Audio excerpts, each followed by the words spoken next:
కాంగ్రెస్ ప్రభుత్వం ప్రవేశపెట్టిన 6 గ్యారంటీలతో పాటు 99 రోజుల ప్రణాళికలో భాగంగా ఎట్లాంటి అభివృద్ధి కార్యక్రమాలు చేస్తున్నారో వారిని తెలుసుకునే ప్రయత్నం చేద్దాం. నమస్తే సర్పంచ్ గారు. నమస్కారం సార్, ఎట్లా ఉంది సార్ ఇక్కడ 99 రోజుల ప్రణాళికలో భాగంగా అభివృద్ధి కార్యక్రమాలు ఏ విధంగా చేస్తున్నారు సార్?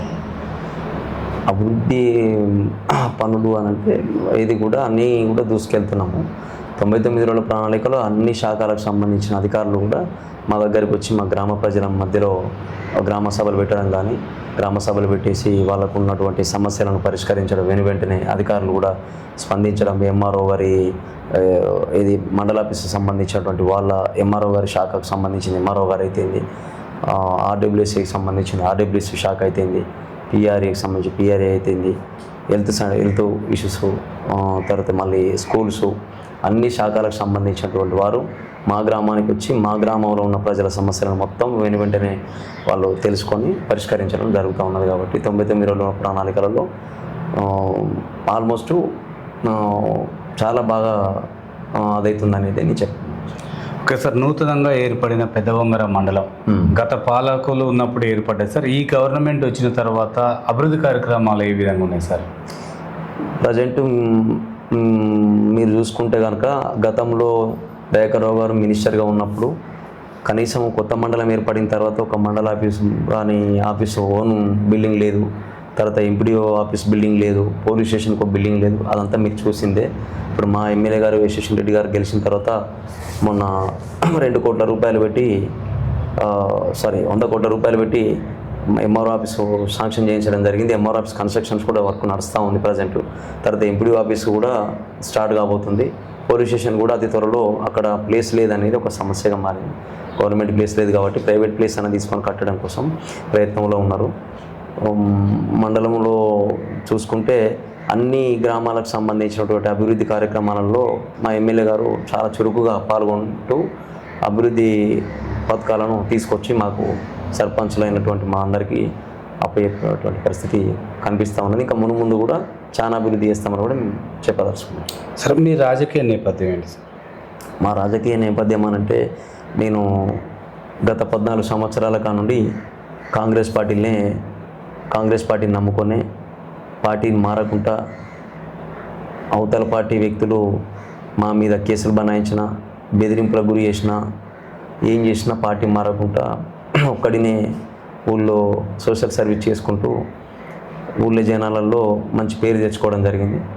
ఆ పేరే ఈరోజు నా పైన నిలబడి ఒక సివిల్ కాంట్రాక్టరు ఇంచుమించు 1 కోటి రూపాయల వరకు ఖర్చు పెట్టి కూడా నా మీద ఓడిపోవడం జరిగింది. మరి నన్ను నమ్ముకొని ఈ జనాలందరూ నాకు ఓట్లేసి ఈరోజు బ్రహ్మరథం బట్టి 470 ఓట్ల లీడు మెజార్టీ ఇచ్చి గెలిపించినందుకు వాళ్ళకు పేరున ధన్యవాదాలు తెలియజేస్తూ, మరి వాళ్ళకి ఎంతో నేను రుణపడి ఉంటా. ఆ రుణాన్ని త్వరలో తీర్చుకోబోతున్నాను కూడా.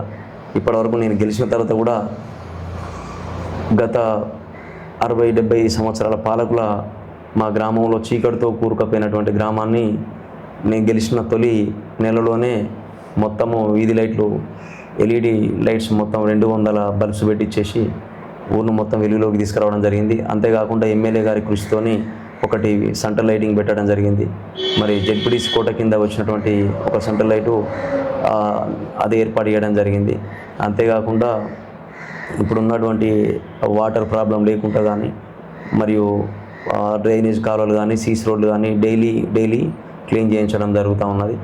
మరి ఇప్పుడున్నటువంటి పరిస్థితుల్లో మాత్రం మా గ్రామంలో ఎలాంటి సమస్యలు లేవని, కొన్ని ఉంటే వాటన్నిటిని కూడా కంప్లీట్ చేస్తామని చెప్పి మీకు తెలియజేస్తాం. సార్, కొన్ని డ్రైనేజీ ప్రాబ్లం ఉందంటున్నారు సార్. ఇంకుడు గుంతలకు ఏమన్నా మీ దృష్టికి వచ్చింది? 2 ఇంకుడు గుంతలు తీయడం జరిగింది, చేయడం కూడా అయిపోయింది వర్క్ కూడా. ఇంకా ప్రజలు ముందుకు రావట్లేదు ఇంకుడు గుంతలకు? ఆల్మోస్ట్ విలేజ్లో చేసిన ఇంకుడు గుంతలు గత ప్రభుత్వంలో చేయడం జరిగింది. కొన్ని ఇంకుడు గుంతలకు బిల్స్ కూడా అప్పుడున్నటువంటి గ్రామ పాలకులు మరి ఏం చేసిలో తెలియదు, కొన్ని బిల్స్ రాలేదని చెప్పి కొంతమంది ఇబ్బంది పడుతున్నారు. అయినా కూడా వెనుకాడకుండా మేము ఇంటింటికి తిరిగి కనీస అవసరాలకు సంబంధించినటువంటి వాష్రూమ్, లాట్రూమ్, బాత్రూమ్స్ అయితేంది, తర్వాత ఇంకుడు గుంతల మీద బాగా ఫోకస్ పెట్టి మేము ఇంటింటికి కూడా ప్రచారం చేస్తున్నాము. మీరు కట్టుకోవాలి కంపల్సరీ అని చెప్పేసి. దాంతోపాటు మొన్న ఇచ్చిన మేము ఇందిరా మిల్లలో కూడా ప్రతి ఒక్క ఇంటికి ఇంకుడు గుంత ప్లస్ లాట్రూమ్, బాత్రూమ్ కూడా కట్టించడం జరిగింది. సార్ ఇక్కడ విద్య చూసుకుంటే మొత్తం ప్రైవేట్ వైపుకు మలుతున్నారని తెలుస్తుంది సార్ పిల్లలు. వాళ్ళలో బడిబాట కార్యక్రమం ద్వారా పిల్లల్లో చైతన్యం తీసుకురావడం కోసం ప్రభుత్వ స్కూల్లో చేరే విధంగా మీ వంతు ఎలా కృషి ఉండబోతుంది సార్? ప్రైవేటు స్కూళ్ళల్లోకి ఎక్కువ మొత్తంలో మా విలేజ్ నుండి పోయిన మాట వాస్తవము. ఈ సంవత్సరం మాత్రం తగ్గిండు. ఎందుకంటే గవర్నమెంట్ స్కూల్లో మనకు అన్ని సౌకర్యాలు వసతులు కల్పించినటువంటి కాంగ్రెస్ ప్రభుత్వం రేవంత్ రెడ్డి గారి ఆధ్వర్యంలో ఈ వసతులు కల్పించినంత నేపథ్యంలో మేమందరం కూడా మొన్న సమ్మర్లో క్యాంపెయినింగ్ చేసినాము.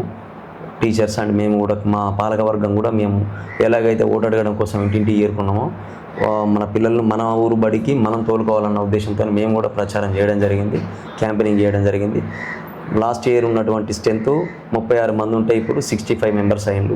అంటే అదనంగా ఒక సగం మంది పెరిగిండ్రు. ఇంకా కూడా ఇంకొక 15 days to 20 days లోపల ఇంకొక కనీసం ఒక 10-15 మంది పెరిగే అవకాశం ఉన్నది. చూసుకుంటే కనుక మీకు హై స్కూలు కానీ ప్రైమరీ స్కూల్ కానీ ఈసారి స్ట్రెంత్ పెరిగింది. ఖచ్చితంగా మంచి విద్యను అందించి వాళ్ళకు పిల్లలకు న్యాయం చేకూరుస్తామని చెప్పేసి మా వంతు సాయం పాలకవర్గం మేము కూడా చేస్తామని చెప్పేసి మేము సమన్వయంగా మాటిస్తున్నాం. సార్ గ్రామంలో నిరుద్యోగ యువత ఉన్నారు సార్. నిరుద్యోగ యువకులకి ఉపాధి కల్పన కోసం జాబ్ మేళాల ద్వారా ఏమైనా ఉద్యోగాలు కల్పించే ఆలోచనలు ఉన్నాయంటారు? జాబ్ మేళా ద్వారా మొన్న చూసుకుంటే కనుక జాన్సీ రెడ్డి గారు పెట్టినటువంటి తీసుకున్నటువంటి నిర్ణయంలో మా విలేజ్కి ఒక 5 మెంబర్స్కి వచ్చిన జాబ్స్. ఇంకొక 5 మెంబర్స్ కూడా మళ్ళీ సెకండ్ ప్లేస్లో అవకాశం ఉన్నదని చెప్పి మేడం చెప్పడం జరిగింది మొన్న. ఈ ఫస్ట్ విడతలో వచ్చిన వారికి కూడా పట్టాలు ఇవ్వడం జరిగింది, మొన్న ఇప్పించడం జరిగింది. ఇప్పుడు ప్రజెంట్ మళ్ళీ ఇంకొక 10 మెంబర్స్ వరకు అప్లికేషన్ పెట్టుకోవడం కోసం ప్రయత్నంలో ఉన్నారు, ఎగ్జామ్ రాసడం కోసం. వాళ్ళకు కూడా ఖచ్చితంగా జాబ్ ఇప్పిస్తాము. నిరుద్యోగులను నిర్మించడం కోసం మేము ముందు నడుస్తున్నామని చెప్పి మీకు మాటిస్తాం. సార్ మన గ్రామంలో లైబ్రరీ కావాలి, దాంట్లోకి న్యూస్ పేపర్తో పాటు రేపు ఎగ్జామ్స్కు ఉపయోగపడే బుక్స్ కావాలని చెప్పేసి కొంతమంది విద్యార్థులు అంటున్నారు సార్. ఏమైనా ఏర్పాటు చేసే ఆలోచనలు ఉన్నాయంటారా? మేము ఎమ్మెల్యే గారు గెలిచిన 1 year తర్వాత లైబ్రరీ మాకు పెద్ద గ్రామం మేడం, మాది హై స్కూల్ ఉన్నది.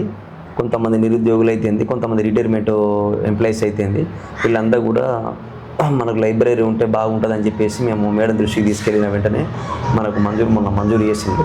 లైబ్రరీ కట్టడం కోసం ప్లేస్ కోసం వెయిటింగ్ చేస్తున్నాము. అతి త్వరలో లైబ్రరీ కట్టి ముగించి చేస్తామని చెప్పి. సార్ ఇక్కడ మహిళా భద్రత కోసం మీ దగ్గర ప్రణాళిక ఏముంది సార్?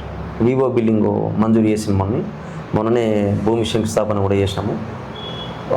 మస్టర్లు ఇట్లా వర్క్ అయిపోయిన తర్వాత వెంటనే స్టార్ట్ చేద్దామని కూడా ఆలోచనలో ఉన్నాము. దానికి ప్లేస్ కూడా చూపించడం జరిగింది, భూమి పూజ కూడా అయిపోయింది. సార్ మహిళలకి ఉపాధి కల్పన ఎట్లా, ఏమన్నా కుట్టు మిషన్లు అట్లాంటివి ఏమన్నా చేస్తున్నారా? కుట్టు మిషన్లు అంటూ ఏం లేవు సార్. ఇప్పుడు ప్రజెంట్ అయితే 0 వడ్డీతోని మహిళలకు అనేక రకాలైనటువంటి లబ్ధిల కోసం రుణాలు ఇవ్వడం జరిగింది ప్రభుత్వము. వాళ్ళు కొన్ని అంటే కొంతమంది పౌల్ట్రీ ఫామ్ అయితేంది, కొంతమంది డైరీ ఫామ్ అయితేంది, అనేక రకాల కొంతమంది కిరాణం పెట్టుకుంటున్నారు, కొంతమంది మిషన్ కుట్టుకుంటున్నారు.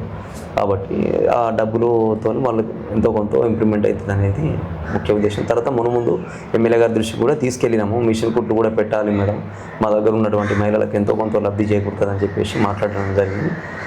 చూద్దామని కూడా చెప్పినాను. సార్ ఇక్కడ రైతులు యూరియా యాప్ ద్వారా కొంచెం ఇబ్బంది పడుతున్నారు సార్. వాళ్ళకు యాప్ ఎలా ఓపెన్ చేయాలి అనేది కొంతమంది రైతులకు తెలవట్లేదు.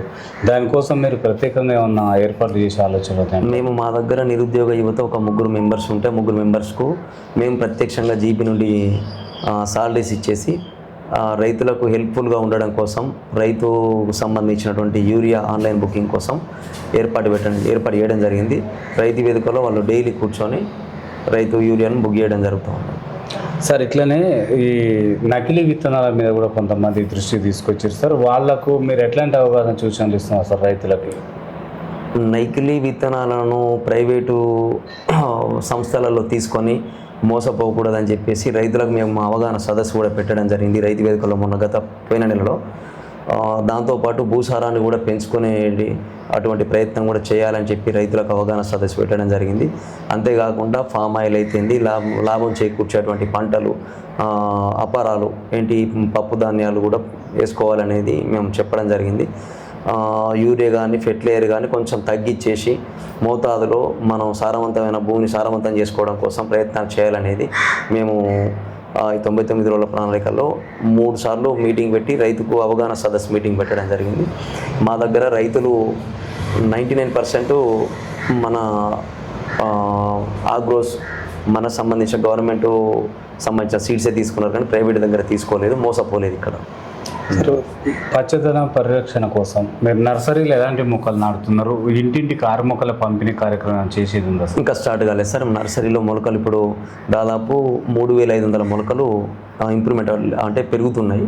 ఇంకా కొంచెము సైజుకి వచ్చిన తర్వాత ఇప్పుడు వర్షాలు కూడా కొంచెం తక్కువ ఉన్నాయి కనుక, ఎండలు ఎక్కువ కొడుతున్నాయి కాబట్టి, పెట్టిన వెంటనే మళ్ళీ డెత్ అవుతాయి కాబట్టి వాటిని ఆలోచించుకొని ఇంకొక 4 రోజుల తర్వాత వర్షాలు మూమెంట్ కాగానే చెట్లు పెట్టేసి, మాకు ట్యాంకర్ ఉన్నది జీపీ నుంచి, చెట్లను కూడా బతికించి ఆలోచన చేస్తాము. 3500 మొలకలు ఇప్పుడు ప్రజెంట్ నర్సరీలో ఉన్నాయి. సార్ పారిశుద్ధ్యం పైన ఇప్పుడు వర్షాకాలం వర్షాలు వస్తున్నాయి సార్, గ్రామంలో పారిశుద్ధ్యం పైన మీరు ఎట్లాంటి చర్యలు తీసుకోబోతుంది సార్? మేము ఇప్పటికే మిషన్ భగీరథ సంబంధించిన వాటర్ సంబంధించినటువంటి ట్యాంక్ అయితేంది, మా మంచినీటికి సంబంధించిన బావికి సంబంధించిన వాటర్ ట్యాంక్ అయితేంది, మంచినీళ్ళ బావి అయితేంది, వాటిలన్నింటిలో బ్లీచింగ్ పౌడరుతో కడగడం కానీ, బ్లీచింగ్ పౌడర్ వేయడం కానీ వాటర్లో మేము ఆల్రెడీ మెయింటైన్ చేస్తున్నాము. ఇప్పుడు మేము కొత్త పాలకవర్గం వచ్చిన దగ్గర నుండి 6-7 టైమ్స్ ఇప్పటికీ మేము క్లీన్ చేయించడం జరిగింది వాటర్ ట్యాంకులు.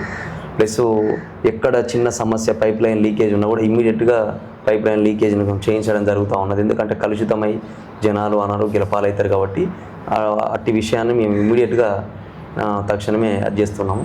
అంతేకాకుండా 15 సంవత్సరాల కింద వేసిన బోర్ మోటార్లు కూడా అంత జంగు బట్టి ఉన్నటువంటి తరుణంలో ఆ మోటార్లను కూడా తీసేసి వెంటనే మనం కొత్త 3 మోటార్లు తీసుకొచ్చి వేయడం జరిగింది. ఎందుకంటే జనాల ఆరోగ్యం మన ఆరోగ్యం అనేది మేము ముఖ్యంగా తీసుకున్నాం.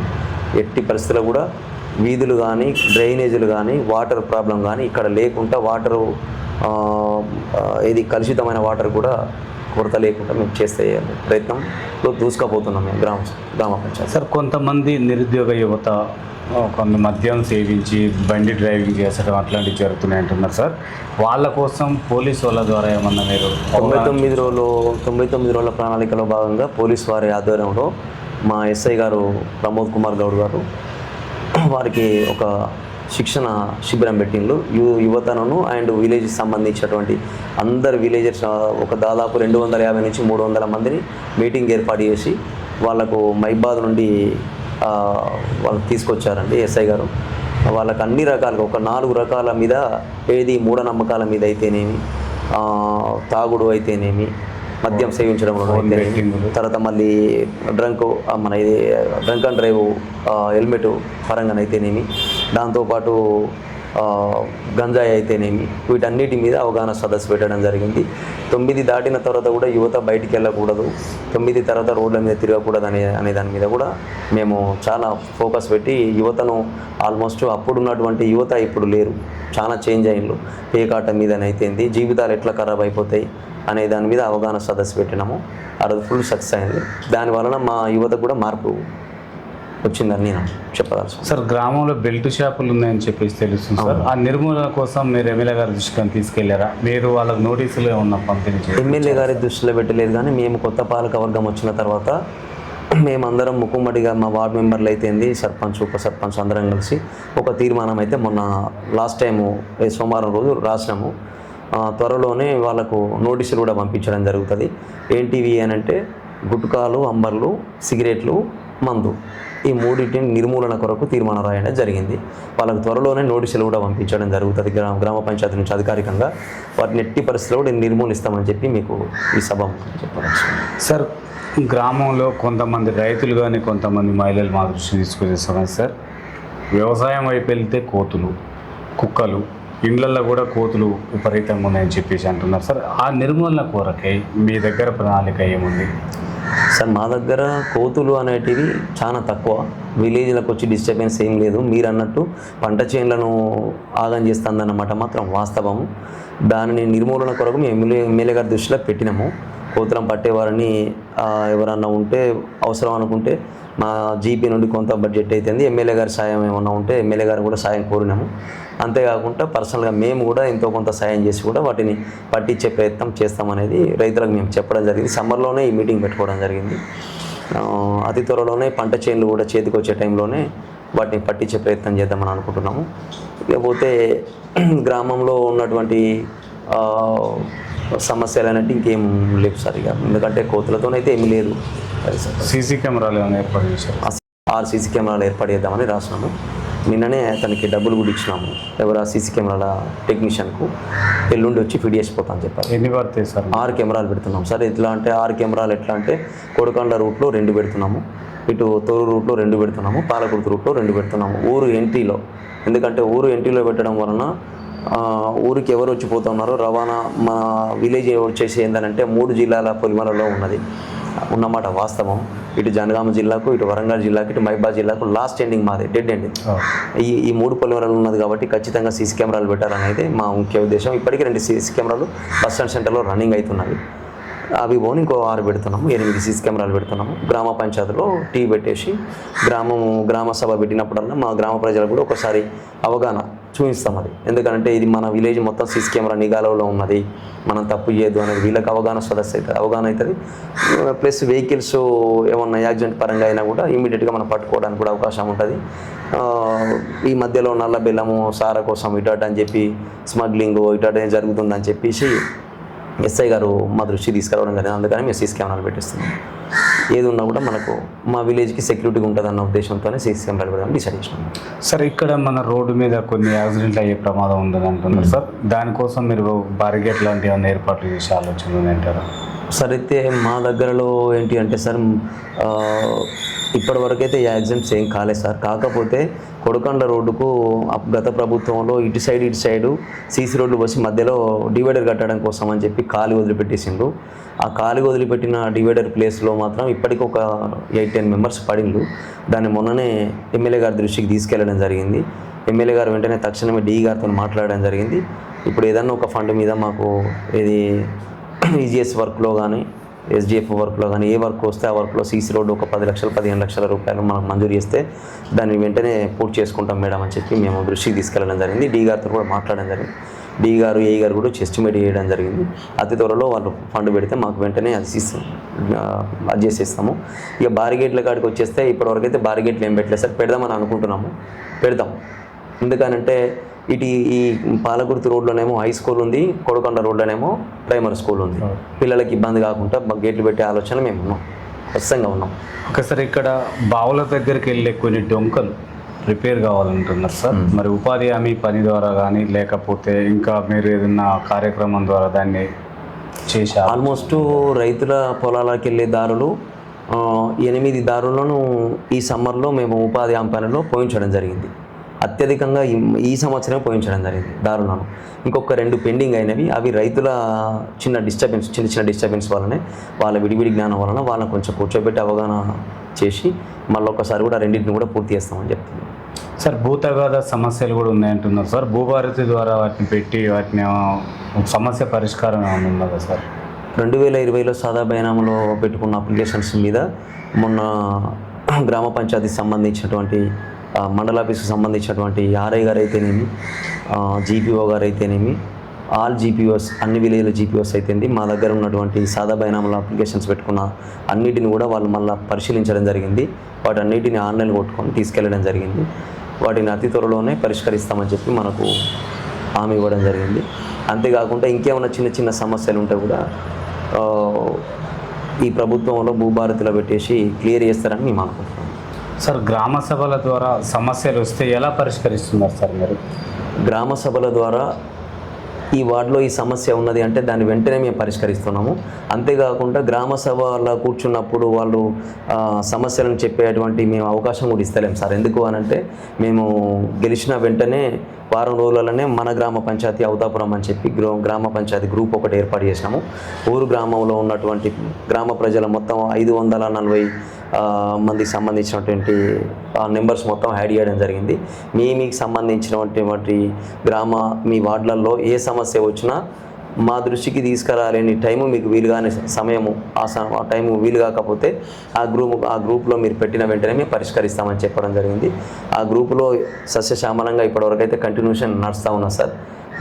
మీకు ఎగ్జాంపుల్ కూడా చూపించడం కూడా జరుగుతుంది. మీకు ఇప్పుడు ఎక్కడ ఏ సమస్య జరిగితే మేము ఏం చేసుకుంటూ వస్తున్నాం అనేది ఇప్పటివరకు అయితే సజావుగా సాగుతున్నాం సార్. ఇంతవరకు గ్రామ సభలో ఈ సమస్య ఉన్నదని చెప్పినటువంటి పరిస్థితి రాలే మాకు. ఎందుకు అనంటే ఈ గ్రామ పంచాయతీ గ్రూప్ ఏర్పాటు చేసినాం కాబట్టి వాళ్ళు అలా పెడతా ఉన్నారు, మేము చేసుకుంటూ వస్తూ ఉన్నాం వెంటనే.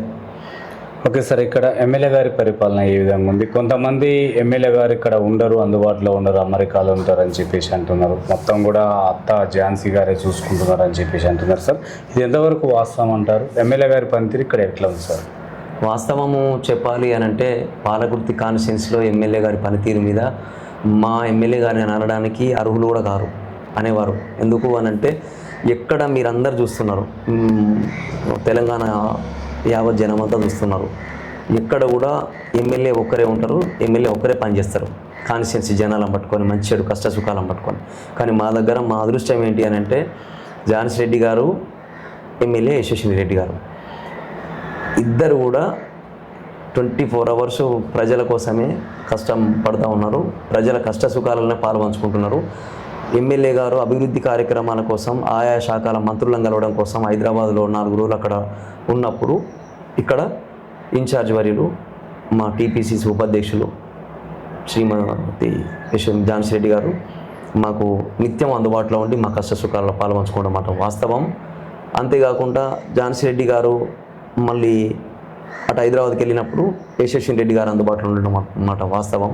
కానీ ఏదేమైనా కూడా మా కష్ట సుఖాల పాల్పంచుకోవడం కోసం ఎవరో ఒకరు ఖచ్చితంగా మా దగ్గర అందుబాటులో ఉంటున్నారు, మా కష్ట సుఖాల పాల్పంచుకుంటున్నారు.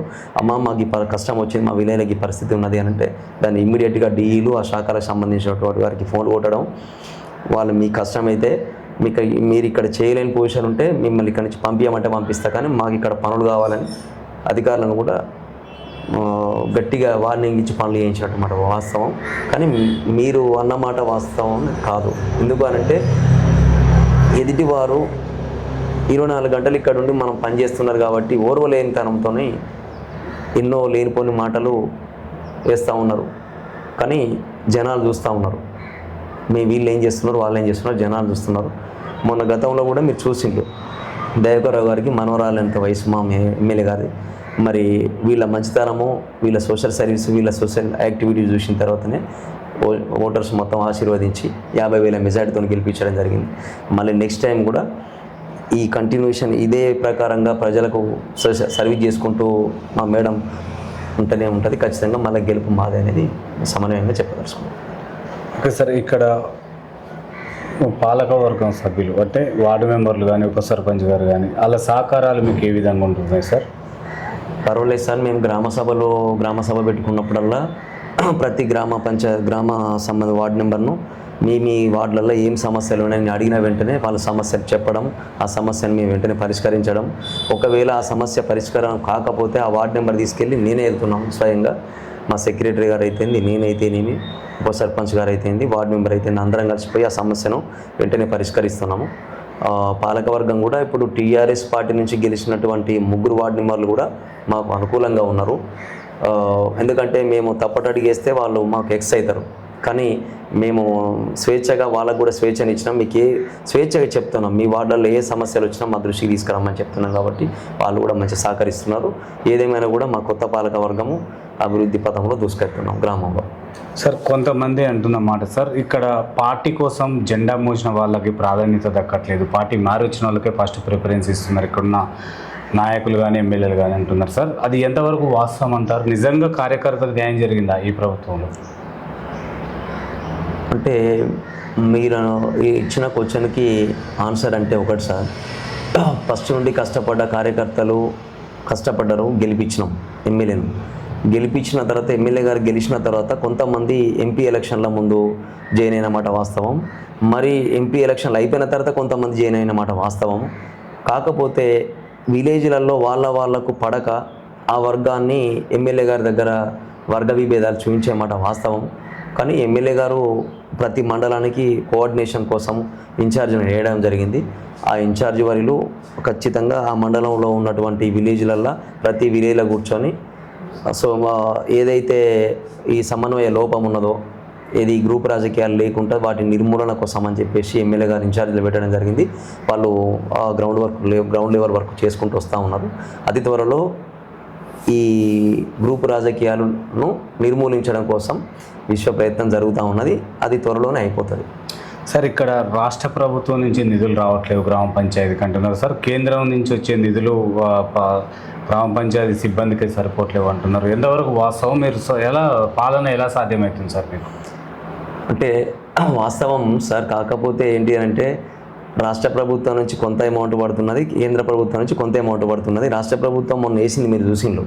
వేస్తలేదనే మాట మాత్రం తప్పు. ఎట్లా అనంటే మొన్న పాత పెండింగ్ బిల్లులు గత ప్రభుత్వంలో గత పరిపాలకులు ఎవరు మన సర్పంచులు ఎవరైతే ఉన్నారో వాళ్ళ పాత పెండింగ్ బిల్స్ మొత్తం వేయడం జరిగింది. మీరు కూడా చూసిండ్రు. ఆ బిల్లులను కూడా మేము స్వేచ్ఛగా వాళ్ళని రమ్మని చెప్పి తీసుకుపోమని చెప్పడం జరిగింది. ఇచ్చేసినాం కూడా మేము కొత్త సర్పంచ్లము. ఎందుకనంటే రేపు మేము కూడా పెట్టి మళ్ళీ కొత్త సర్పంచ్లకు అడిగి అడుక్కునేటువంటి పరిస్థితి వస్తుంది. కాబట్టి వాళ్ళ కాలం కొంత, మా కాలం కొంత, మా తర్వాత వచ్చే కాలం కొంత ఉంటుంది. కాబట్టి వాళ్ళ మోసం చేయొద్దన్న ఉద్దేశంతోనే వాళ్ళని రమ్మని చెప్పి స్వేచ్ఛగా వాళ్ళ బిల్లులు ఇవ్వడం జరిగినమాట వాస్తవం. రాష్ట్ర ప్రభుత్వం డబ్బులు వేసినమాట వాస్తవం. దాంతోపాటు కేంద్రం ఇచ్చిన నిధులు, ఈ నిధులను, ఆ నిధులను కలిపి పొదుపుగా దేనికైతే అత్యవసరం, ఇప్పుడు ఉన్నటువంటి పరిస్థితుల్లో వాటర్ ప్రాబ్లం, డ్రైనేజీల ప్రాబ్లము, ఇంకేమన్నా ఎమర్జెన్సీ ప్రాబ్లమ్స్ ఉంటే ఎమర్జెన్సీ వాటికి మాత్రమే వినియోగించుకుంటున్నాం. గ్రామ పంచాయతీ నిధులు తప్పితే దుర్వినియోగం అయితే చేయడం లేదు సార్. ఎందుకంటే ఇప్పుడు ఉన్నటువంటి పరిస్థితిలో గ్రౌండ్ వాటర్ లేదు. మా దగ్గర 4 బోర్లు ఉన్నాయి, ఒక బావి ఉన్నది. ఇవి ఇన్ని నీళ్లున్నా కూడా మిషన్ బయట వాటర్ వచ్చినా కూడా సరిపోవడం లేదు. అయినా మొన్న పాతగా 10 సంవత్సరాల కింద కూరుకపోయిన 2 బోర్లను వాష్ చేయించి మళ్ళీ మోటార్లు వేయించినాను. అట్లా వినియోగించుకుంటున్నాం. బోర్ మోటార్లకు కానీ వాష్ చేయించుకోవడం, బావిలో పుట్టుక తీయడం కోసం కానీ వినియోగించుకుంటూ కొంచెం అత్యవసరమైన పరిస్థితులకు మాత్రమే వినియోగించుకుంటున్నాం తప్పితే దుర్వినియోగం అయితే చేస్తున్నాం సార్. కానీ ప్రభుత్వం వేయడం అయితే ఖచ్చితంగా వేస్తుంది. మీకు తెలుసు గత పాలకులు 10 సంవత్సరాలు వెళ్ళి ఎన్ని కోట్ల అప్పులు చేసిళ్ళు అనేది మీకు తెలుసు. ఆ ఇంట్రెస్ట్ ఎంత కడతాను అనేది కూడా సీఎం గారు స్వయంగా ప్రెస్ మీట్లో చెప్పడం జరిగింది. సార్ గత పాలకుల కంటే భిన్నంగా అభివృద్ధి చేయడానికి తోటకూరు శ్రీనివాస్ దగ్గర ప్రణాళిక ఏముంది? ఈ గ్రామాన్ని ఆదర్శ గ్రామంగా తీసుకెళ్ళడానికి మీ దగ్గర ఉన్న ప్రణాళిక ఏంటి సార్? సార్ మా దగ్గర ప్రజలకు కూడు గుడ్డ, విద్య, వైద్యం అనేది ఇంపార్టెంట్ సార్. ఇప్పుడు ఉన్నటువంటి మా దగ్గర పల్లె దవాఖానా అని ఉంటుంది సార్. దానిని అప్పుడు ఓన్లీ స్లాబ్ పోసి వాళ్ళు వెళ్ళిపోయిండ్రు. దానికి ఇప్పుడు నేను కాంపౌండ్ వాళ్ళని వాష్రూమ్స్ కట్టిస్తున్నాను. ఇంకా కొంచెం ఇంప్రూవ్మెంట్ చేస్తున్నాను. ఎందుకు అనంటే స్టాఫ్ను కూడా పెంచడం కోసం ప్రయత్నం చేస్తున్నాను. ఎందుకు అనంటే గ్రామంలో ప్రజలు ఎక్కువ ఉన్నారు. మనకు వైద్యం ఇంపార్టెంట్. మారుమూల గ్రామం కాబట్టి వైద్యం ఇంపార్టెంట్ కాబట్టి అదొకటి ఇంప్లిమెంట్ చేస్తున్నాను సార్. తర్వాత తాగడానికి డ్రింకింగ్ వాటర్కు మా దగ్గర ప్లాంట్ లేదు సార్. ప్లాంట్ కోసం కూడా కొత్తగా నిర్మించడం కోసం ప్రయత్నం చేస్తున్నాను సార్. అదొకటి నిర్మిస్తాను. తర్వాత మళ్ళీ వాటర్, డ్రింకింగ్ వాటర్ కాకుండా నార్మల్ జనరల్ వాటర్ కూడా నిర్మూలన కోసం 2 బోర్లను మనం చేయించడం జరిగింది. ఇందాక చెప్పినాను మీకు. వాటర్ ప్రాబ్లం కూడా లేకుండా చేయడం జరిగింది. అంతేకాకుండా విద్యలో నేను ఇందాకనే చెప్పినాను, ప్రైవేట్ స్కూళ్ళకి వెళ్ళే విద్యార్థులను కూడా ప్రైవేట్ స్కూళ్ళకి పోకుండా మేము క్యాన్వసింగ్ చేసి స్కూల్లోకి తీసుకొస్తున్నాము. తర్వాత మళ్ళీ రైతులకు కూడా అవగాహన పెట్టడం జరిగింది. కాబట్టి మా గ్రామంలో ఉన్నటువంటి ఏ సమస్య మీదనైనా ఫోకస్ పెట్టి అన్ని సమస్యలను పరిష్కరిస్తామని చెప్పి నేను సమయం చేస్తున్నాను సార్. గ్రామ అభివృద్ధి కొరకై ఎవరన్నా దాతలు అంటే సీసీ కెమెరాలకు కానీ ఇప్పుడు మీరు చెప్పిన వాటర్ ప్లాంట్ అట్లాంటి వాటికి దాతలు ఎవరైనా ముందుకు వస్తున్నారా సార్? సార్ మా దగ్గర మా విలేజ్లో గ్రామ దాతలు అన్నట్టు ఎవరు లేరు సార్. ఎందుకంటే మా గ్రామం 13-14 సంవత్సరాల కాడ నుంచి వెనుకబడిపోయిన గ్రామం. ఇక్కడ మా దగ్గర ఎన్ఆర్ఐలు కానీ డాక్టర్స్ కానీ బాగా సంపాదించుకొని విఐపి రేంజ్లో ఎదిగినటువంటి పరిస్థితి మా దగ్గర లేదు. అంతా రైతు బిడ్డలు, వ్యవసాయాన్ని నమ్ముకొని బతికే వాళ్ళు. కాబట్టి దాతలు అంటూ ఎవరు లేరు. ఎంతో సోషల్ సర్వీస్ చేసి ఎంతో దాత చేసిందంటే నేను ఒక్కనే ఇక్కడ మా గ్రామంలో. మీరు కూడా తెలుసుకొని ఉంటారు. మా దగ్గర ఎవరు లేరు. కాకపోతే గత ప్రభుత్వంలో సర్పంచ్ చేసినటువంటి సర్పంచ్ సివిల్ కాంట్రాక్టరు కోట్లు సంపాదించుకున్న మాట వాస్తవం. కానీ ఏ ఒక్కరికి కూడా సాయం చేసినటువంటి పరిస్థితి లేదు, దానం చేసినటువంటి పరిస్థితి కూడా లేదు.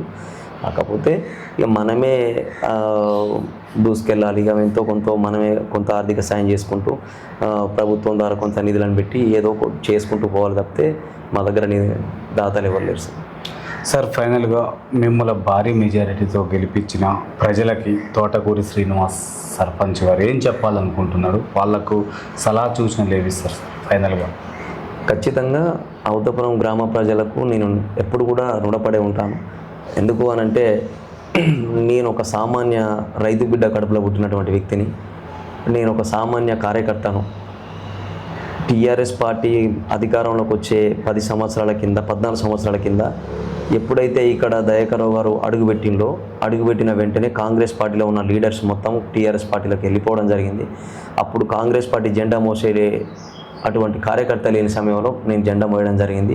నా కష్టాన్ని చూసిండు, పార్టీని సిన్సియర్గా పార్టీని పట్టుకొని ఉండడం చూసిండు. నేను అనేకమైన సేవా కార్యక్రమాలు చేయడం జరిగింది. గణపతి పండుగలు వస్తే ఊరు మొత్తం గణపతి విగ్రహాలు ఇప్పించడంలో కానీ, అన్నదానాలు చేయించడంలో కానీ, పూజలు చేయించడంలో కానీ, ముత్యాలమ్మ గుడి పండుగలు వస్తే బోనాల పండుగ చేయించడం కానీ, ముందుండి ఎల్లమ్మ పండుగ వస్తే బోనాల పండుగ చేయించడంలో కానీ, బతుకమ్మ పండుగ వస్తే ఆడపడుచులకు స్పెషల్ గిఫ్ట్స్ ఇవ్వడంలో కానీ, వాళ్ళ పండుగలు కొంచెం ముందుండి చేయించడంలో కానీ, అంతేకాకుండా మా విలేజ్లో ఇప్పటికీ 200 కుటుంబాలకు నేను ఆర్థిక సాయం చేయడం జరిగింది. అంటే పేద కుటుంబంలో ఎవరైనా మనిషి చనిపోతే పూలదండ వేసి దండం పెట్టి అరకింట బియ్యం ఇచ్చడేమో నాకు తెలుసు, కానీ వాళ్ళ దగ్గర నుంచి నేను రూపాయి తీసుకున్నది నాకు తెలియదు. కాబట్టి వీటన్నిటిని విశ్వసనీయతగా తీసుకొని ప్రజలందరూ నన్ను ఆశీర్వదించి, నేను ఏమి ఇచ్చినా ఏం పోయినా అనేది పక్కన పెడితే అవతల ఆయన ఏమి ఇచ్చిండు అవన్నీ తీసుకొని కూడా నన్ను ఆశీర్వదించి ఈరోజు 470 ఓట్లతో గెలిపించిండు. ఖచ్చితంగా వాళ్ళందరికీ 5 సంవత్సరాలలో నేనేందో నేను చెప్పను, చూపిస్తా అని చెప్పి వాళ్ళకి హామీ ఇవ్వడం జరిగింది. నేను ప్రచారంలో భాగంగా నేను ఇది చేస్తా అని కూడా చెప్పలేదు. నేను ఇంతవరకు ఏం చేసినా నన్ను గెలిపిస్తే నేను ఏం చేస్తాను, నేను ఇది చేస్తా అది చేస్తా అని మాట ఇవ్వలేదు. ఇప్పుడు కూడా మీకు సభాముఖంగా చెప్తున్నాను, నేను మీకు ఇది చేస్తా అది చేస్తా అని చెప్పను. ఈ 5 సంవత్సరాలల్లో నేను వాళ్ళ రుణాన్ని ఏ రకంగా తీర్చుకోవాలనేది నాకు తెలుసు, తీర్చుకుంటా తప్పకుండా. Okay sir, thank you sir. చూస్తున్నాండి మీ తెలుగు టీవీ. మరో వ్యక్తితో మీ ముందుకు వస్తుంది తెలుగు టీవీ ఛానల్.